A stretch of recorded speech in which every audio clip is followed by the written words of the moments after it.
So, I recently made a post about why unique stories have a hard time getting picked up by the algorithm. And I posted this to Reddit, which I'm fairly new at, and I got a comment that I want to discuss a little bit further. At the end of my post, I used my go to slogan, which is read against or read outside the algorithm. And the basic argument of this person's comment was that it's not the reader's job to read against the algorithm. They were basically saying that readers read, and it is the publisher's or marketer's job to get the book in front of the right readers. And this person did agree with some of what I was saying. They acknowledged that the algorithm tends to favor books that are already performing well and that people are more likely to engage with, and that this can make it harder for unknown books and authors to get discovered. But their point was that readers have limited time. There are already so many books out there that we can never read all of them and that we need a way to filter through them better. Maybe that filter is a publisher. Maybe it's a favorite author recommending a new book. Maybe it's a reviewer you trust. Maybe it's word of mouth. And honestly, I agree with part of that. I don't think it's a reader's responsibility to save indie publishing. I don't think you owe an indie author a read just because they're an indie author. And on the flip side of that, I also don't want you to think that you should feel guilty for picking up the bestseller that everyone is talking about. I do that too.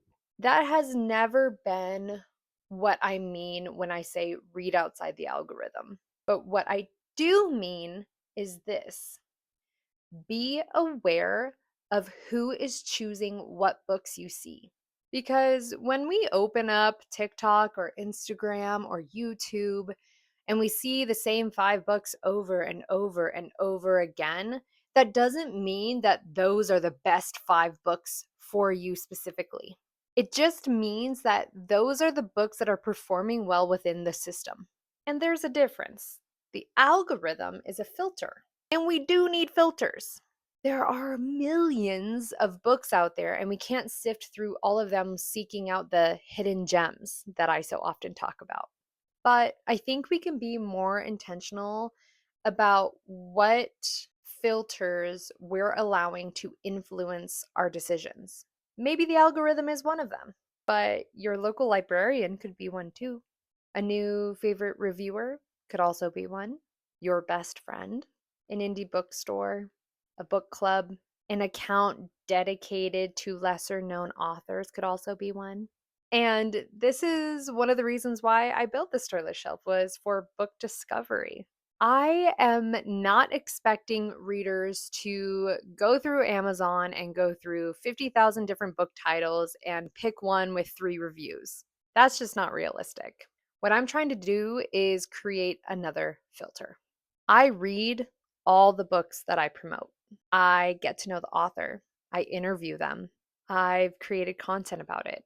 I've written a blog about what I liked about it, what stood out to me. I wrote about what it's about and who I think this book would be good for. And hopefully, I've given you enough information to help you decide whether or not it's worth your reading time. There was something else that really stood out in this particular person's comment. They had said that they may be willing to branch out and try an unknown author if it was recommended to them through word of mouth or from a trusted book reviewer. And I thought, well, that's kind of the point, because word of mouth has to start somewhere. Every book that has thousands of reviews started with none. Every author that you've read once had a debut novel. Every book that your entire feed is suddenly talking about had readers discover it before anyone else knew about it. And that's where I think we run into a really interesting problem with book discovery. If we are only comfortable trying a book that has thousands of reviews, a big social media following, then how does something new ever become trusted?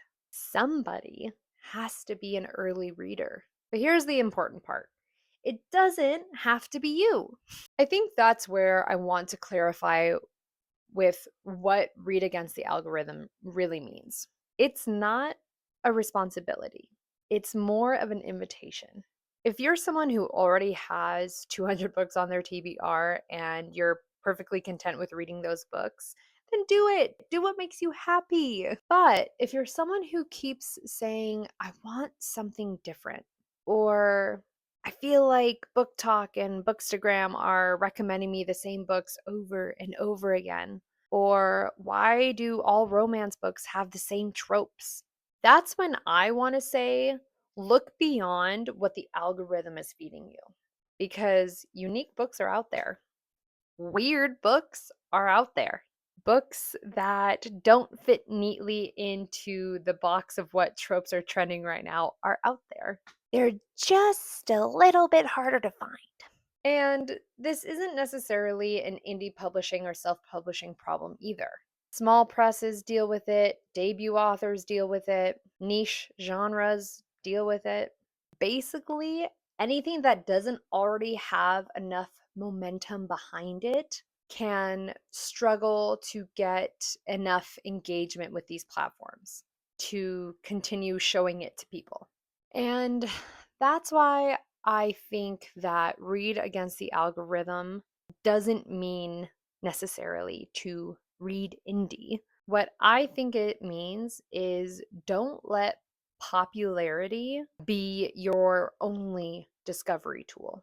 You can still read the bestseller. You can still pre order from your favorite best selling author. You can still read the book with 300,000 Goodreads ratings. I'm going to do those things too.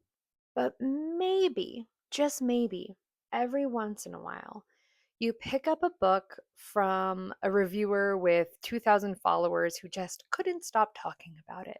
Or maybe you browse the staff picks at your local bookstore. Or maybe you join a book club that reads outside your normal bubble. That's what I mean when I say read outside the algorithm. It's not about guilt, it's not about obligation, and it's definitely not making readers responsible for an author's marketing. It's more so about curiosity because I don't want the algorithm deciding that a book isn't for you simply because not a ton of people discovered it first. So, going back to this comment that this person left me, we agree on one thing.